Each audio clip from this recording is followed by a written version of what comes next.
ഔദ്യോഗിക ജീവിത പദവി ഇത്രയും കാലം നല്ല രീതിയിൽ അവർ നിർവഹിച്ചിട്ടുണ്ട്. ഒരുമയുടെയും സൗഹൃദത്തിന്റെയും ജീവിതകാലം ഇവിടെ അവസാനിക്കുന്നില്ല, ഇവിടെയാണ് തുടങ്ങുന്നത്.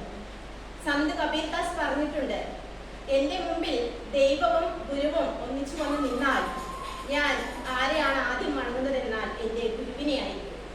കാരണം ആ ഗുരുവാണ് എന്നെ ദൈവം ആരാണെന്ന് കാണിച്ചു തന്നത്. അതുപോലെ തന്നെ നമ്മുടെ പ്രിയങ്കരിയായ സെൽവി ടീച്ചർ തൻ്റെ വിദ്യാർത്ഥികളെ ഹൃദയം കൊണ്ട് കാണുകയും അകക്കണ്ണുകൊണ്ട് അവരെ കൈപിടിച്ച് ഉയർത്തുകയും ചെയ്ത ഒരു നല്ല ഗുരുവാണ്.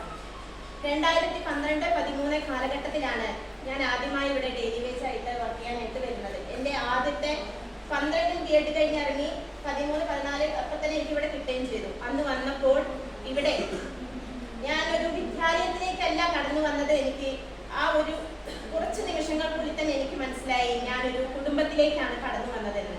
ആ കുടുംബത്തിൽ 2 അമ്മമാരുണ്ടായിരുന്നു, ഒന്ന് സെൽവി ടീച്ചറും ഒന്ന് പൊന്നിത്തായി ടീച്ചറും. അത് മാത്രമല്ല, അന്ന് Manikkan sir, Arogyadas sir, Sivadas sir അദ്ദേഹം മരണപ്പെട്ടു, അദ്ദേഹം കന്ദസ്വാമി സാർ തുടങ്ങി ഒട്ടനവധി നല്ല ബന്ധങ്ങളെയാണ് എനിക്ക് കിട്ടിയത്. ഈ നിമിഷത്തിൽ OMVയുടെ പ്രശസ്തമായ, അതായത് സെൽവി ടീച്ചർ ഈ ഒരു അവസ്ഥയിൽ OMV കുറിപ്പ് എഴുതിയ നല്ല മനോഹരമായ കവിതയിലെ കുറച്ച് ഒരു 4 വരി സെൽവി ടീച്ചർ എന്നോട് എപ്പോഴും പറയും, ഒരു പാട്ട് പാടിത്തരുമോ, പാട്ട് പാടിത്തരുമോ. പാടാനൊന്നും അറിയില്ല, എങ്കിലും പാടുന്നു. ഒരു വട്ടം കൂടി എന്നോർമകൾ മേയുന്ന തിരുമുറ്റത്തെത്തുവാൻ മോഹം. ഒരു വട്ടം കൂടി എന്നോർമകൾ മേയുന്ന തിരുമുറ്റത്തെത്തുവാൻ മോഹം. തിരുമുറ്റത്തൊരു കോണിൽ നിൽക്കുമോരാ നെല്ലിമരമൊന്നൊരുത്തുവാൻ മോഹം. മരമൊന്നൊരുത്തുവാൻ മോഹം. ഒരു വട്ടം കൂടി എന്നോർമകൾ മേയുന്ന തിരുമുറ്റത്തെത്തുവാൻ മോഹം. ഒരു വട്ടമല്ല, പലവട്ടം ടീച്ചറുടെ സാന്നിധ്യം ഞങ്ങൾ ആഗ്രഹിക്കുന്നുണ്ട്.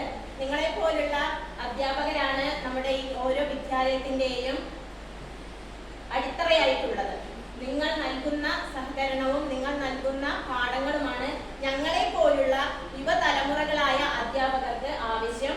അപ്പോൾ ഇവിടുന്ന് റിട്ടയർഡായി ഇനി വീട്ടിൽ പോയിട്ട് എല്ലാവരും ആശംസിച്ചു വീട്ടിൽ പോയി ഭർത്താവിന് എല്ലാ കാര്യങ്ങളും നോക്കി ഇരിക്കാനായിട്ട്. പക്ഷെ ഞാൻ പറയുന്നു, ഇതേപോലെ ഞങ്ങളുടെ വിദ്യാലയത്തിൽ താങ്കളുടെ സേവനം ഇനിയും ആവശ്യമാണ്.